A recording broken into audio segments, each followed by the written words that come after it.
friends, let me share something with you here pretty fast and we'll get this day started. If you can come across something like this, these old school little metal drawers, and a lot of people use these as card catalogs in libraries. These things, friends, are a good find. You can organize your nails, your screws, staples, all kinds of stuff. I have about 4 sets of these that I found over the years, and a pretty large one as well. But these things, guys, they're a real good find. You can pick them up for maybe, I think I paid $30 for this one right here. It will last you a lifetime, and to my knowledge, there's no modern makers doing these anymore. There may be that I'm not aware of, but I don't think anybody's making this kind of quality metal drawers anymore. A really good find. And don't buy them at the antique stores. The antique stores around here have these, and they're way overpriced. Check out Facebook or Craigslist, and you'll come across them, guys. A really good find right here. So welcome back to the Sawmill, friends. The footage that you guys just got through seeing was about a week ago. Me and Dad were putting up metal over here on the last side of the timber frame, and I ran out of metal. I should have some more probably by Monday. I had to order some, and we should get this building finally closed in. So I've been getting a lot of questions here about the timber frame as far as the construction goes, and we'll cover that real fast before we get our day started. So right up there, we got the soffits, and a lot of people keep on pointing out there's light coming in.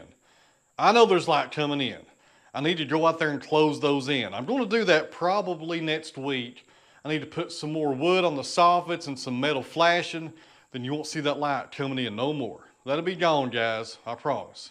So another question I've been getting is on the ceiling. I will be insulating the ceiling in the shop. I'm probably going to do 2 inches of closed cell, and I'll probably hire that done, even though I am doing a lot of that myself now with these little spray cans. This big of an area, this building right here on this wing is 14 by 30. I would rather have the pros come in here and do a solid 2-inch spray on the ceiling and know that it's done right and everything gets filled up. And as far as on top of that, I think I'll see how it goes and just leave it at that. 2 inches is about R10 for closed cell. I think we'll be okay with 2 inches. If not, I'll put fiberglass on top of that later on, and we're going to do the same thing over here on the molder room as well. All right, over here on the lumber rack, I think it was Brad that was commenting about the lumber rack being too tall. Well, Brad, I got about, I don't know, maybe 6 inches of clearance right there before it hits the rafters right there. I've got plenty of clearance like there. Sometimes these videos, it's kind of hard to tell what's going on and you can't see the different angles. But there's plenty of clearance here for 8-foot boards and the ceiling. See if I raise this one up, even when I put 2 inches of foam up there, there's still plenty of clearance. And as this wall goes upward to the timber frame side, the ceiling gets higher. So we're in good shape right there. And I added something else I didn't video the other day. These little cast iron pipes sure are handy for making shelves. I got 2 flanges here against the wall, and this is a nice place to store all of my adze handles. And this is probably half of the adze handles that I have. I need to probably build one more of these, maybe below this one. Something else, friends, I finally started putting some walnut on my Etsy store.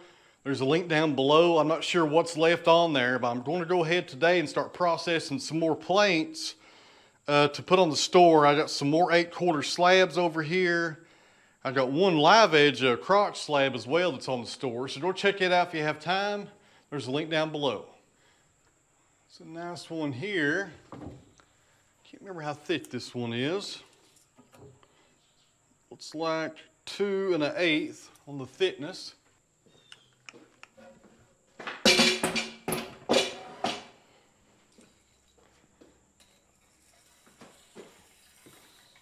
Just over 8 feet long. We'll go ahead and cut this one right in the middle there at 4 foot.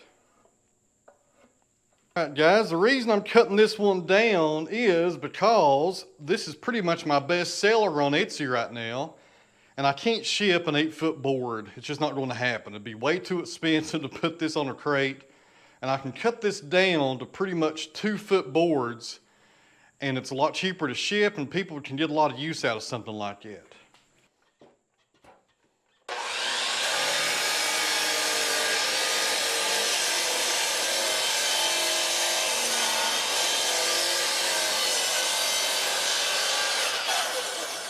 question I've been getting is about this miter saw recently under the recall that DeWalt has done due to a safety feature on this exact saw. Well, this saw isn't covered under that. I bought this saw in 2015, but I appreciate you guys looking out for me. Raise up this lid and adjust the side cutters.